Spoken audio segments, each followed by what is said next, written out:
வணக்கம் வாக்காள பெருங்குடி மக்களே. எனக்கு ஓட்டு போட்டால் சிங்கப்பூராக்குகிறேன் என்றெல்லாம் சொல்லிக் கொண்டிருக்கிறார்கள். தயவு செய்து எங்களுக்கு ஓட்டு போடுங்கள். நாங்கள் இந்த சிந்தாதிரிப்பேட்டையை சிங்கப்பூராக்குவோம்.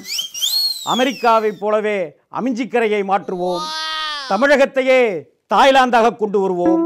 அவ்வளவு ஏன், இங்கிலாந்து நாட்டைப் போலவே இந்த இந்தியாவை மாற்றியே தீருவோம் என்று உறுதிபட சொல்லிக் கொள்ளுகிறேன். வாக்காள பெருங்குடி மக்களே, அதற்காகத்தான் இந்த 5 வருடங்களும் ஒவ்வொரு நாடாக சென்று பார்த்து வந்தோம் என்பதை தெரிவித்துக் கொள்ளுகிறேன். ஆகா ஆகா ஆகா, இவங்க மூலம் தேசத்தை சுத்தப்படுத்தட்டும், வளமாக்கட்டும். நீங்கள் எங்களுக்கு ஓட்டு போடுங்க. எத்தனை கோஷ்டிகள் இருந்தாலும் இந்தியாவை வளப்படுத்தும், சுத்தமாக்கட்டும். நம்ம மன்சூர் அலிகான் திண்டுக்கல்ல நூதன முறையில் பிரச்சாரம் பண்ணுறேன்னு சொல்லி குப்பையெல்லாம் கூட்டி சுத்தப்படுத்தினாரே, அப்படி சுத்தமாக்கணும்னு சொல்கிறாங்களோ? அப்படி ஒரு வேளை சுத்தமாக்கிறதா இருந்தால் எல்லா வேட்பாளர்களும் இதே போல் குப்பையெல்லாத்தையும் அகட்டுனாங்கன்னாக்கவே இந்த நாடு இப்போவே சுத்தமாயிரும். ஆயிரம் நேற்று வர சிவகங்கை தொகுதியில் இந்த பிரச்சனை எங்களுக்கு இல்லை.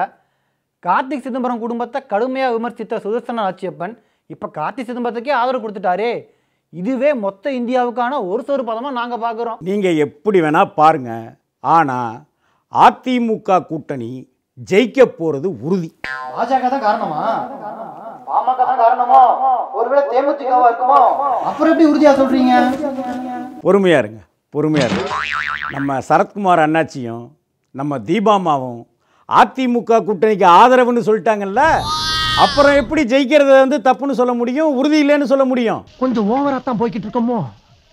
போவோம். நாங்கள் தெய்வத்தையே கூட்டணியாக வைத்துக் கொண்டிருக்கிறோம். அதனால்தான் எங்கள் ராஜா அவர்கள் சிக்கல் சிங்காரவேலவர் கோயிலுக்கு சென்று சத்ரு சம்ஹார யாகம் நடத்தி வந்திருக்கிறார். இனி வெற்றி எங்களுக்கு உறுதி என்பதை பணிவுடன் தெரிவித்துக் கொள்கிறோம்.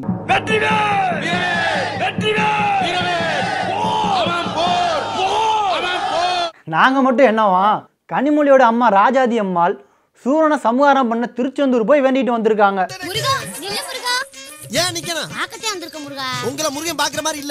சண்டையில் கிழியாத சட்டையும் இல்லை, சட்டசபையில் கிழியாத சட்டையும் இல்லைன்னு சொல்லிட்டு இருந்தாரே கமல்.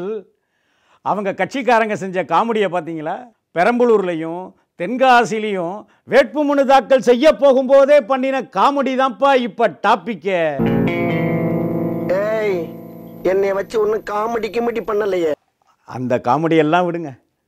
டெல்லியில் நடந்த காமெடி இருக்க, ரெட்டை இலை சின்னம் முடக்கணுங்கிறதுக்காக தினகரன் தரப்பு ஒரு பக்கம் போராடினது ஒரு கட்டம். எங்களுக்கு குக்கர் சின்னம் கொடுங்கன்னு கேட்டுட்டு நேற்றுக்கு டெல்லியில் போராடினாங்க அப்படிங்கிறது இன்னொரு பக்கம். இதை விட காமெடி என்ன வேண்டி கிடக்கு? ஏண்டா எங்களை இன்னமுமாடா நம்பிக்கிட்டு இருக்க? எங்க பேசிக்கிட்ட பார்த்தாவே உனக்கு தெரிய வேணாமா அவங்க தருவாங்களா தரமாட்டாங்களான்னு? இப்போ திமுக கூட்டணியில தான் பிரஷர் ஏறி கிடக்குது. கொடுக்கப்பட்ட 10 தொகுதியில் காங்கிரஸ் ஜெயிக்குமா, அங்கே இருக்கிற கோஷ்டி பூசலே தோக்கிறதுக்கான காரணமாக இருக்குமா அப்படின்னு திமுக கூட்டணி பிரஷர் ஏறி திரியிறாங்க. பிரச்சாரம் ப்ரெஷர் கொடுக்கறது இருக்கட்டும், ஒரு கட்சியோட சின்னத்தை நீங்களே தராமல் ப்ரெஷர் கொடுக்குறீங்களே. குக்கர் மக்கர் பண்ணணும்னு நினைக்கிறீங்க, அதனால தான் தேர்தல் ஆணையத்தை வச்சு ஆட்டம் காட்டுறீங்க அப்படின்னு மக்களே பேசிக்கிறாங்க. ஏண்டா டேய், எனக்குன்னே வருவீங்களாடா?